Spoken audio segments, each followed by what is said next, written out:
The Security-Prosperity Partnership between Canada, the United States, and Mexico will affect every Canadian citizen. It should be the top issue of this federal election, and yet we have not heard a peep about it in the mainstream media.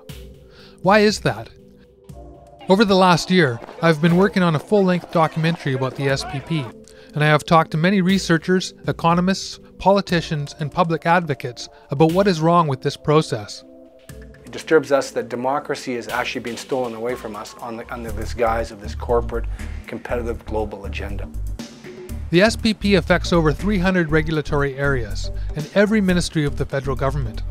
It's a transfer of regulatory decision-making power from our democratic institutions to corporations whose main interest is making profit, not the enforcement or strengthening of health, safety, labor, and environmental standards. The SPP is a dumbing down, a reducing of quality of life, a reducing of standards, and there is absolutely no indication in any of the documents we've been able to obtain through hard pushing through the access to information.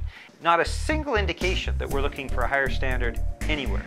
The SPP includes deep integration of security and intelligence services and the military of the three countries. Canadian foreign policy is being matched to American interests. Here we have Canadian military leaders actually proposing, recommending that the Canadian and US governments take an incremental approach to an integration so as not to signal to ordinary Canadians that their sovereignty was gradually being given away. We are losing control over our resources with the SPP. In the document they talk about North American water, and it is as clear as can be that the United States has begun to see not only water as a national security issue, but Canada's water as part of its national security answer. Under NAFTA, we are required to export 2/3 of our oil and half of our natural gas to the US, even if there is a supply shortage in Canada. With the SPP, tar sands developments are being increased fivefold.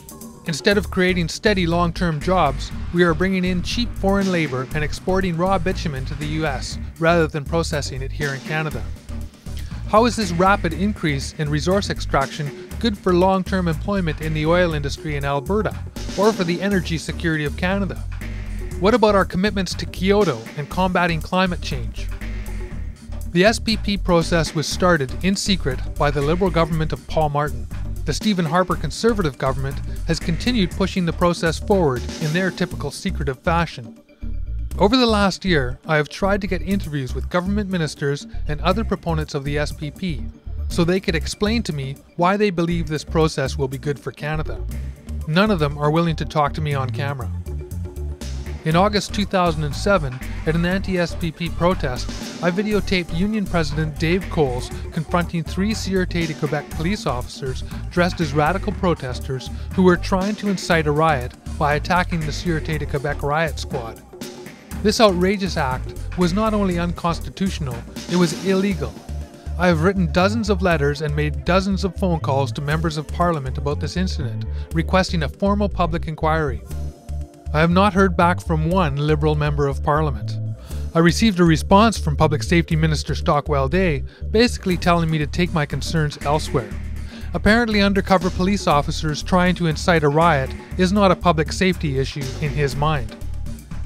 The NDP responded, and my Member of Parliament Jean Crowder read my letter requesting an inquiry in the House of Commons. On February 14, 2008, the Canadian and United States militaries signed a secret deal that allows these military forces to cross borders in cases of civil unrest, pandemic, or other emergencies. Why isn't this an election issue? As part of the harmonization of regulations under the SPP, the Canadian government has lowered pesticide standards to match the American regulations. We now can have 40% more pesticides on our fruits and vegetables. Why isn't this an election issue? A leaked memo revealed that the Conservative government was planning to hand over responsibility for food inspections to the industry and cut back on the role of the Canadian Food Inspection Agency. This is consistent with the SPP deregulation process. 17 people recently died from a listeria outbreak related to tainted meat. Deregulation will only increase the likelihood of more outbreaks and death. Why isn't this an election issue? The Conservative government has entered a negotiation process for a Canada-European Union trade deal that will rival the scope of NAFTA. Canada's largest corporations knew about the deal and have shown their approval, but the government has not informed the public. Stephen Harper won't reveal the text of the draft agreement until after the election. Why not? There is a planned summit meeting between the EU and Canada on October 17th, just days after the election. Why isn't this an election issue? For decades, trade agreements have been negotiated behind closed doors with corporate involvement but no public participation. Corporate profits and deregulation are advanced while concerns for labor, health, and safety standards and environmental protection are ignored. The laissez-faire free market experiment is failing. The market has decided that war, insecurity, disease, and addiction are profitable. Unfettered greed by corporate interests is wreaking havoc on the economy and the public purse. Enough is enough. We need a human and environmental-centered approach to international trade. We want fair trade agreements, not free trade agreements, and no more secret deals negotiated behind closed doors. The Security Prosperity Partnership and the Canada-European Union trade agreements need to be discussed in a public forum. It's up to us as citizens to make these international agreements election issues. Send in a question for the Leaders Debate to question@electiondebate08.ca. Ask a question at your local all-candidates meeting. Write letters to the editor.